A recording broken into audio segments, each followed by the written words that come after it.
नक्षत्र में जो बच्चा पैदा होता है वो तो ये बहुत संस्कारी होता है, ये बहुत बड़ा क्रिमिनल इत्यादि। इसका चरित्र मैं लिख रहा हूँ, इतना सुंदर है तो दिखने में कैसा होगा। द्वितीय दर्शन में भगवान के वार्तालाप हुआ है तुलसीदास जी को। 7 कांड में से 4 कांड की कुछ प्रतिलिपियाँ यहाँ पर हैं। तुलसीदास जी के हाथों द्वारा लगाया हुआ पीपल का वृक्ष भी इस मंदिर के पीछे है।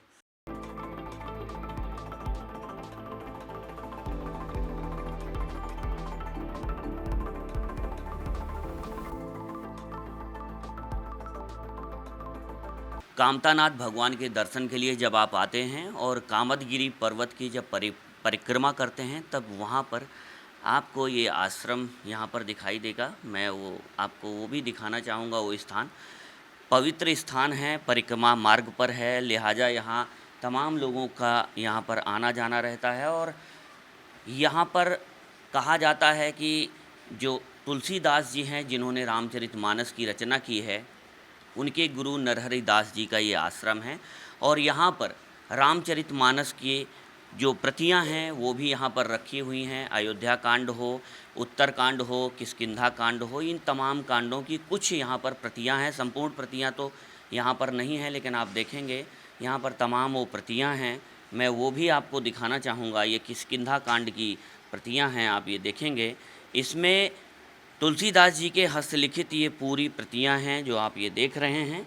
और यहाँ पर इन प्रतियों को देखने के लिए, क्योंकि तुलसीदास के हस्तलिखित प्रतियां हैं, लिहाजा इनके दर्शन को भी यहाँ पर तमाम श्रद्धालु आते हैं। यहाँ पर पुजारी जी हैं, मैं उनसे जानना चाहूँगा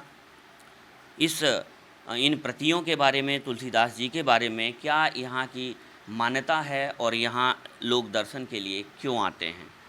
तो महाराज जी, जो ये प्रतियां हैं, ये ओरिजिनल प्रतियां हैं यहाँ पर तुलसीदास की हस्तलिखित हुई? जी, ओरिजिनल प्रतियां हैं। ये तुलसीदास जी के गुरुजी का स्थान है, बाबा नरहरि दास जी महाराज का। ये बिल्कुल सही है कि ये ओरिजिनल प्रतियां हैं।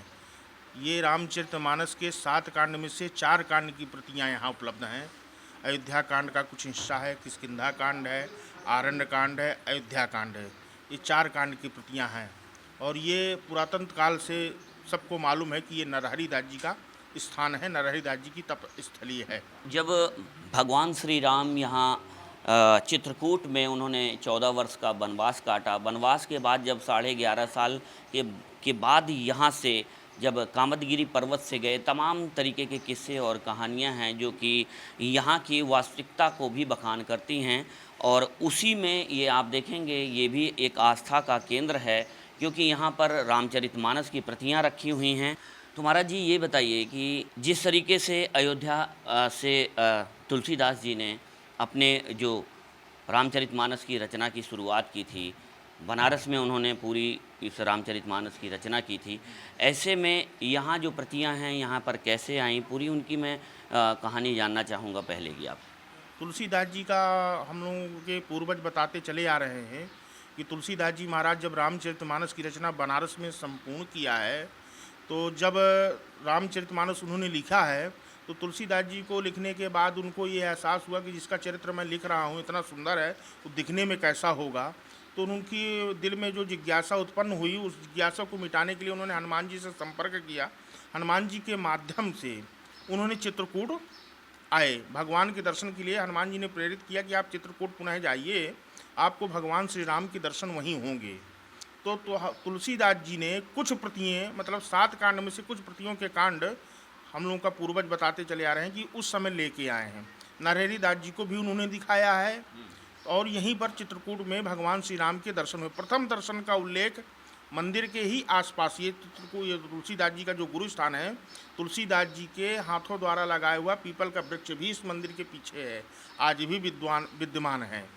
बहुत से लोग बताते चले आ रहे हैं कि ये तुलसीदास जी के हाथ का, तुलसीदास जी वहाँ पर वही बैठते थे। वहीं पर प्रथम दर्शन राजकुमार के भेष में प्रथम दर्शन का उल्लेख है।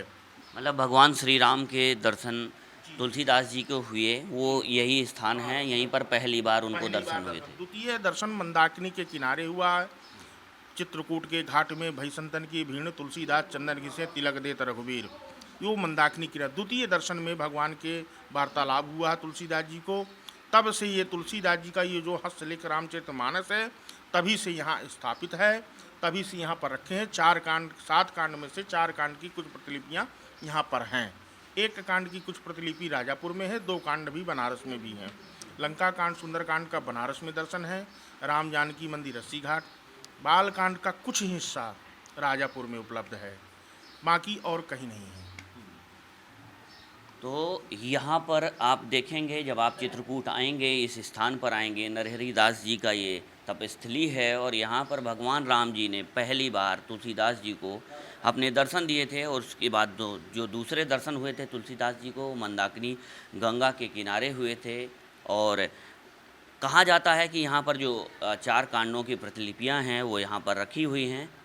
और इसी के साथ राजापुर, जो कि ये भी चित्रकूट का हिस्सा है, जहाँ पर तुलसीदास जी का जन्म हुआ था, वहाँ बालकांड की प्रतिलिपियाँ रखी हुई हैं। और इसी के साथ ही 2 कांड हैं वो बनारस में रखे हुए हैं, जहाँ पर तुलसीदास जी ने पूरे इस रामचरितमानस की रचना की थी। गोस्वामी तुलसीदास जी का जन्म राजापुर में हुआ है। राजापुर में अभमूल नक्षत्र में वो पैदा है। अभमूल नक्षत्र में जो बच्चा पैदा होता है वो तो ये बहुत संस्कारी होता है, ये बहुत बड़ा क्रिमिनल इत्यादि होता है। तो इसको सभी लोग जानते थे कि तुलसीदास जी अभिमूल नक्षत्र में पैदा हुए हैं। जो जानने वाले व्यक्ति हों सब जान गए थे कि ये महापुरुष का उत्पादन हुआ है, क्योंकि ना इससे पहले जब इसके लीला को लिखने के लिए उद्देशित किया गया था वाल्मीकि जी को ये निर्देशित किया गया था कि आप जाके ऐसा कुछ ग्रंथ की रचना कीजिए जिसमें आप जनमानस में ऐसा कुछ वो पढ़े जो आगे चल के पीढ़ी आए तो सब जान सके कि क्या हमारे पूर्वजों ने क्या क्या किया है। तो उसके कारण वाल्मीकि जी ने रामायण की रचना कर दिया। रामचरितमानस की रचना नहीं, रामायण की रचना। रामायण क्या है, संस्कृत में है पूरी। तो रामायण संस्कृत में होने के कारण ये सभी लोगों ने सोचा कि अभी यार तो संस्कृत में लिख दिया, आगे आने वाली जनरेशन क्या है कि ये समझ नहीं पाएगी। तो वाल्मीकि के ही अवतार, उल्टा नाम जगत जग जाना, वाल्मीकि भय ब्रह्म समाना, वाल्मीकि के ही अवतार तुलसीदास जी हुए हैं। उस शरीर को त्याग करके तुलसीदास जी के शरीर में आए हैं और फिर उन्होंने रामचरितमानस की ये रचना की है। तो राजापुर में उन्होंने जन्म लिया है। उनका संस्कार चित्रकूट में हुआ है नरहरि दास जी के सानिध्य में। और नरहरि दास जी ने उनको जो बालपन में कथा सुनाई है रामचरितमानस की, उस कथा सुनने के बाद फिर अयोध्या गए हैं। अयोध्या से उन्होंने अयोध्या कांड का स्टार्टिंग किया है। पूरी रामचरितमानस की रचना संपूर्ण उन्होंने बनारस में किया है। बनारस में ब्राह्मणों ने विरोध किया कि ये बाबा क्या लिख रहा है, फालतू सालतू चीज़ें, हमारा वेद शास्त्र इत्यादि सभी क्या है, नहीं कोई पूछेगा। तो उन्होंने कमेटी बनाई कि ऐसा नहीं है, अब शंकर भगवान ही इसका निर्णय करेंगे। तो उस सभी ग्रंथों को, जो 18 पुराण वेद 4 शास्त्र सब जो भी रहा, सभी को शंकर भगवान के समक्ष रखा गया। रामचरितमानस सबसे नीचे रखी गई जो बाबा तुलसीदास जी ने लिखा था, और दरवाज़ा शंकर भगवान का बंद कर दिया गया। सुबह जब प्रथम दरवाज़ा खोला गया तो सभी ग्रंथ 18 पुराण उपनिषद जो भी थे सभी नीचे रखी हुई थी। रामचरितमानस के प्रति सबसे ऊपर रखी हुई थी। उसमें स्वर्ण अंक से अंकित था, सत्यम शिवम सुंदरम, यही सत्य है, यही मेरा स्वरूप है, यही आने वाले समय पर सबसे आगे चलेगा। हरि अनंत हरि कथा अनंता, कहाँ है सुनहि बहुविधि सब संता। अच्छा, एक और बात है, एक और जिज्ञासा है कि बहुत से पब्लिक यहाँ आती है, लोग कहती है कि कामदगिरी हमारा शास्त्र, हमारा रामचरितमानस इसको कामदगिरी कहीं नहीं बताता है। स्वर्णकूटम रचिताभिकूटम माणिक्यकूटम मणिरत्नकूटम अनेककूटम बहुवर्णकूटम श्रीचित्रकूटम शरणम प्रपद्ये, इसका नाम चित्रकूट है। रामचरितमानस में भी चित्रकूट का वर्णन है। भगवान को जब वनवास हुआ है, 11.5 साल भगवान यहाँ बिताए हैं, तो वाल्मीकि से उन्होंने पूछा कि मैं बाबा कहाँ रहूँ, तो उन्होंने भी यही बात को कहा, चित्रकूटगिरी का रहूँ निवासु। कामदगिरी का कहीं उल्लेख ही नहीं है। तो ये कामदगिरी बना कैसे? भगवान के यहाँ 11.5 साल रहने से हर मनोकामनाओं की पूर्ति करने का इसको विशेष एक पावर मिला हुआ है। क्या? कामत गिरिभय राम प्रसादा, अवलोकत अपहरद विषादा, सभी विषादों को हरण करने वाला, सभी कामनाओं की पूर्ति करने वाला कामतानाथ। तब से इसको लोग कामदगिरी कामतानाथ कहने लगे। ये इसकी विशेषता है। 5 किलोमीटर की परिक्रमा है, 1 घंटे में पूर्ण हो जाती है। आनंद से राम राम सीता राम राम कह करके अनंतर परिक्रमा ये चलती रहती, रातों दिन, चौबीसों घंटा, 36 दिन। जब यहाँ से भगवान चलने लगे पंचवटी के लिए, नासिक के लिए, कि अब चलो 1.5-2 साल बचा है, इसमें पूरी लीला करना है अपने को, तो इस पर्वत चित्रकूट ने हाथ जोड़ के मतलब खड़ा हुआ कि प्रभु आप इतने दिन हमारे उसमें रहे और आनंद दिया, आज आप छोड़ के जा रहे हैं, अब हम लोगों का क्या होगा, कैसे क्या चलेगा। भगवान ने यहाँ 11.5 साल, मतलब जब कोई विपत्ति भी होता है, विपत्ति में जो साथ दे वही सबसे महान कहलाता है। तो चित्रकूट में उन्होंने शरण 11.5 साल लिया। 11.5 साल बहुत होता है। तो भगवान ने ही इनको वरदान दिया है कि कामत गिरि भय राम प्रसादा, अवलोकत अपहर्द विषादा, सभी विषादों को हरण करने वाला, सभी कामनाओं की पूर्ति करने वाला आपको हम बनाते हैं कि आपके पास जो भी कोई न्याय लेके आए उसका आप तुरंत उपचार करें। कोई काम पेंडिंग में नहीं है। भगवान राम के स्मरण से जो भी चित्रकूट में आते हैं उन्हीं का प्रभाव है ये पूरा, कि ये चित्रकूट में जो भी कामना लेके आते हैं तत्काल पूरा होता है। तभी से इसको कामदगिरी और चित्रकूट के नाम से लोग जानते हैं। कामतानाथ भगवान के दर्शन करने के बाद जब लोग यहाँ पर कामदगिरी पर्वत की 5 किलोमीटर की परिक्रमा करते हैं तो आप ये देखेंगे ये परिक्रमा मार्ग है और तमाम श्रद्धालु यहाँ पर कामदगिरी पर्वत की परिक्रमा करते हैं। और इसी परिक्रमा मार्ग पर आप ये देखेंगे यहाँ पर भगवान श्री राम के पूरे जीवन काल का वर्णन जिस रामचरितमानस में जिसका जिक्र है, उन तुलसीदास जी का ये स्थान है और वो यहाँ पर रहे हैं तुलसीदास जी। और जो उनके गुरु थे नरहरि दास जी, वो उनकी ये तपोस्थली है और इसी स्थान पर तुलसीदास जी के गुरु नरहरि दास जी यहाँ पर रहा करते थे, तप किया करते थे और ये उनका समाधि स्थल है।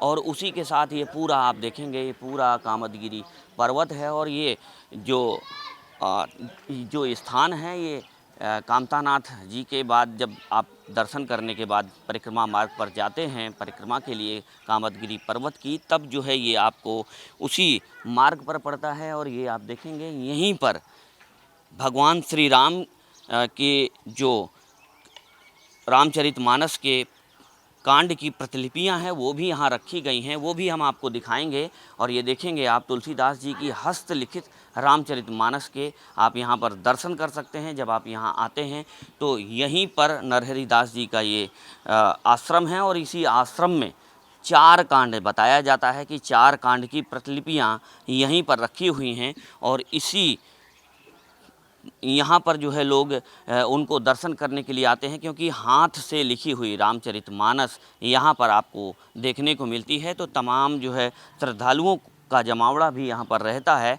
हालांकि जिस तरीके से आप देखेंगे, अभी आप ये मैं तस्वीरें आपको दिखाना चाहूँगा, कामदगिरी पर्वत है और पर्वत के नीचे से ये पूरा 5 किलोमीटर का ये परिक्रमा मार्ग है। थोड़ा थोड़ा अब धूप बढ़ रही है, लिहाजा जो भीड़ है वो कम हो रही है, लेकिन जो अमावस्या के दिन इस चित्रकूट में कामदगिरी पर्वत की परिक्रमा के लिए हज़ारों लाखों की भीड़ यहाँ पर उमड़ती है और परिक्रमा जो है पूरा करती है। और मान्यता है कि कामदगिरी पर्वत की परिक्रमा के बाद लोगों की जो भी मनोकामनाएं हैं वो पूरी होती हैं और तमाम मनोकामनाओं को लेकर के लोग कामदगिरी पर्वत की परिक्रमा करते हैं। ये आप मेरे पीछे जो तस्वीरें देख रहे हैं नरहरि दास जी का ये यहाँ पर समाधि स्थल है। गुरुजी हैं यहाँ पर, मैं उनसे जानना चाहूँगा उनके बारे में कि आखिरकार ये जो स्थान है कितना महत्वपूर्ण स्थान है। ये बहुत महत्वपूर्ण स्थान है। गोस्वामी तुलसीदास जी की ये यहाँ बैठ कर के नरहरि दास जी तपस्या करते थे, वो ये स्थान है। यज्ञशाला लिखा हुआ है इसमें, यज्ञ स्थल, यहाँ पर तप करते थे। उसी के बगल में 6 खंभे वाली जो समाधि है ये नरहरि दास जी की समाधि है। इसी समाधियों के ऊपर आज भी गोस्वामी तुलसीदास जी के गुरु जी का गुफा विद्यमान है। अच्छा। कामदगिरी पर्वत के ऊपर आज भी नरहरि दास जी जहाँ तपस्या करते थे, जहाँ रहते थे, जहाँ नित्य कर्म करते थे, पूजा पाठ इत्यादि सब करते थे, वो इसी के ऊपर विद्यमान है। मतलब इसी कामदगिरी पर्वत में एक गुफा है जहाँ पर नरहरि दास जी रहते थे, यहाँ पर तपस्या करते थे, वो उसी कामदगिरी पर्वत पर ऊपर है और ये नीचे समाधि समाधि स्थल है, आज भी विद्यमान है। और क्या महत्वपूर्ण स्थान यहाँ पर रास्ते में देखने को मिलते हैं इस पूरे परिक्रमा नहीं, मार्ग ऐसी में? तो बहुत सी चीज़ें हैं। चित्रकूट में भगवान राम 11.5 साल रहे हैं, तो ऐसी बहुत सी जगह हैं। जैसे आगे आप जनक भरत मिलाप पड़ेगा, वो भी मान्यता रामचरितमानस के अनुसार से वो भी स्थान अपने आप में परिपूर्ण है। आगे चलेंगे भरत मिलाप पड़ेगा, भगवान जब उससे आगे बढ़ेंगे आप तो लक्ष्मण पहाड़ी पड़ेगा, फिर प्रगटे हुए हनुमान जी हैं, बाहरा के हनुमान जी, वो भी पड़ेगा। मतलब बहुत सी चीज़ें हैं परिक्रमा परिक्षेत्र में जो उस समय से ये उस ताल्लुकात कर। त्रेता युग की कहानी को बताते हुए जी जी ये पूरे कामदगिरि पर्वत के जो परिक्रमा मार्ग है उसमें तमाम ऐसे स्थल हैं जो लोग देख सकते हैं और उस त्रेता युग की कहानी ये पूरे स्थल कहते हैं। हाँ जी जी, बिल्कुल बिल्कुल। उसी सब समय की हैं ये, और सब प्रमाणित करती हैं कि हम उस समय से ताल्लुकात रखते हैं। तो आप जब परिक्रमा मार्ग में आएंगे तो तमाम ऐसे स्थल हैं जो भगवान राम से जब यहाँ भगवान राम यहाँ पर 14 वर्ष के वनवास के लिए यहाँ पर आए थे, 11.5 साल यहाँ रहे हैं, तो तमाम ऐसे कामदगिरि पर्वत के आसपास ऐसे स्थल हैं जहाँ पर श्रद्धालुओं की भीड़ रहती है। इस कामतानाथ भगवान के दर्शन के बाद जब कामदगिरि पर्वत की परिक्रमा करते हैं तो परिक्रमा मार्ग में ही तमाम ऐसे स्थल हैं, चाहे वो भरत मिलाप हो या फिर लक्ष्मण पहाड़ी हो, ऐसे तमाम इलाके हैं जहाँ पर लोग आकर के दर्शन करते हैं।